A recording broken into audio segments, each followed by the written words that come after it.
চট্টগ্রামে সবচেয়ে বেশি খোলা মশলার দোকান, আর খোলা মশলার দোকানগুলোকে কেন্দ্র করে প্রচুর পরিমাণে ভিড়, যেহেতু সামনে কুরবানি ঈদ। যেমন ঢাকায় বা অন্যান্য জেলায় রাঁধুনি বা বিভিন্ন কোম্পানির মশলাগুলো, প্যাকেটজাত মশলাগুলো কিনি, কিন্তু চট্টগ্রামে এইভাবে মশলার দোকান, গরম মশলা থেকে শুরু করে হলুদ মরিচের গুঁড়া বিভিন্ন কিছু এখানে মানুষগুলো একত্রে প্রচুর পরিমাণে কিনে নেয়। আমরা দেখবো এই মশলার দোকানগুলোতে মশলার কোয়ালিটি এবং কি পরিমাণ মানুষ এখানে ভিড় করতেছে মশলা কেনার জন্য। তাছাড়া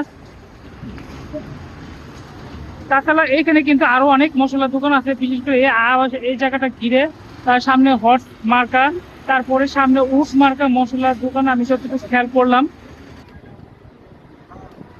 আর এই দোকানটা দেখতে পাচ্ছেন এত পরিমাণ মানুষ ভিড় যে এখানে কিন্তু সিরিয়াল করে মশলা কিনতে হয়। আর এইখানে বিশেষ করে গরম মশলা, জিরা, এলাচি, দারচিনি, লং, হলুদ মরিচ সব গরম মশলা পাকি এবং আস্ত বিক্রি করা হয়। দেখতে পাচ্ছেন এখানে কিন্তু অনেক ওয়ার্কার, তারা কিন্তু মশলা মাপার কাজ করতেছে, আর এখানে কিন্তু কয়েকজন মিলে ভিড় তৈরি করছে।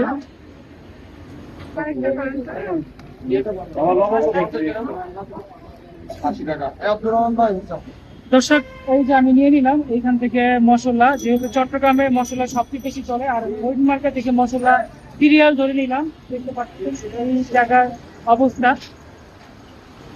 তো দর্শক, ভিডিওটি লাইক দিয়ে দেখে নিবেন এবং আমার পাশেই থাকবেন।